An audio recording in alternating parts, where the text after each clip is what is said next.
Gente, vamos continuar o nosso Vida Melhor. A gente está aqui tentando fazer aquela boa companhia para você até as 2h30 da tarde.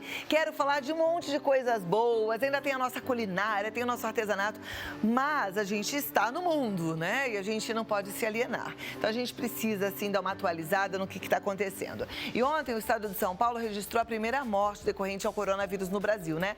Acho que todo mundo sabe disso. O coordenador do Centro de Contingência da VIUIP, secretário de Estado de Saúde, José Henrique Germán, e outras autoridades que estão à frente das ações ao combate do coronavírus, tiveram uma reunião, fizeram uma coletiva com a imprensa e deram mais informações sobre os casos e algumas dicas importantes para todos nós. Vamos conferir agora.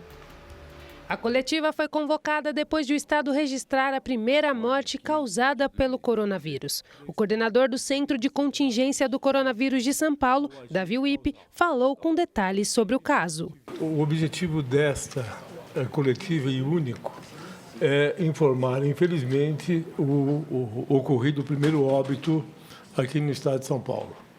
Então, é um morador de São Paulo, homem com 62 anos de idade, tinha como comorbidades diabetes e hipertensão, foi internado no hospital privado e o diagnóstico de coronavírus foi feito também por um laboratório privado.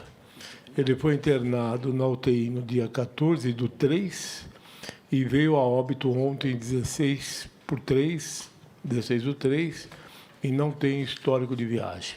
Eu quero acrescentar que nesse mesmo serviço existem 4 outros óbitos e que ainda estão sendo investigados quanto ao agente causal. Então, assim que nós tivermos as confirmações, sendo ou não coronavírus, nós vamos informá-los do diagnóstico etiológico. A Secretaria de Saúde do Estado de São Paulo está tomando todas as medidas possíveis para amenizar os danos causados pela pandemia Covid-19. Vale ressaltar que é importante que a população não entre em pânico. Este óbito, infelizmente outros virão, não devem criar pânico na população. Essa é uma circunstância de quem lida com doente grave. E muitas vezes a gripe se torna uma doença grave, à semelhança da influenza. Os Estados Unidos têm uma média de 30 mil óbitos por influenza por ano. Esperamos que não tenha mais nenhum óbito em São Paulo.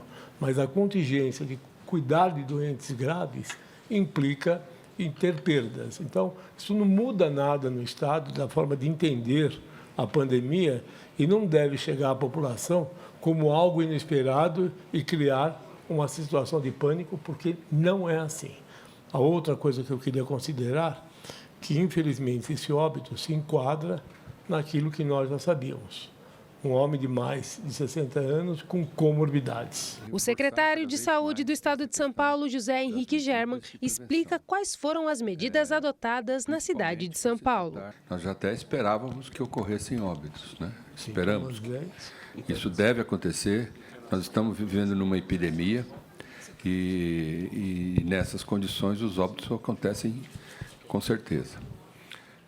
As restrições que foram feitas, elas foram progressivas, começaram com as aulas e com aglomerações com X número de pessoas, ou acima de X número de pessoas. Agora isso já mudou, não tem mais esse limite inferior, todas as aglomerações, e assim, gradativamente, conforme a necessidade da questão epidemiológica, é que nós vamos aumentar ou diminuir as restrições de circulação, procurando evitar a transmissão do vírus. Da VIUIP dá as recomendações e explica quem deve procurar o pronto atendimento. Se o indivíduo ele tem febre que foi e voltou, se ele tem febre que se prorroga, se ele tem mudança de catarro, cor de catarro, se ele apresenta qualquer sintoma de desconforto respiratório, aumento de frequência, diminuição da amplitude,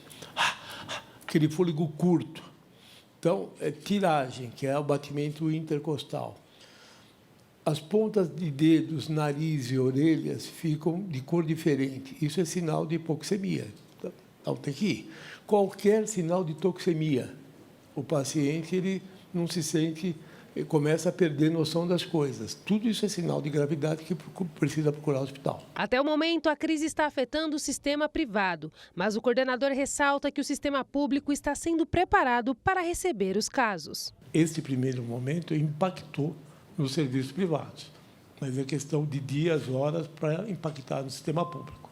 Nós estamos nos preparando para adicionar aos 7.200 leitos de UTI mais 1.400 leitos no primeiro momento. Andressa Oliveira para a Rede Vida de Televisão. Muito obrigada, Andressa. Nesse momento a gente precisa realmente estar atualizado em relação às notícias. Infelizmente já foi noticiada mais uma morte no Rio de Janeiro e a gente precisa sossegar, né? Cada um na sua casa, cada um cuidando do seu quadrado e a gente tem que fazer a nossa parte.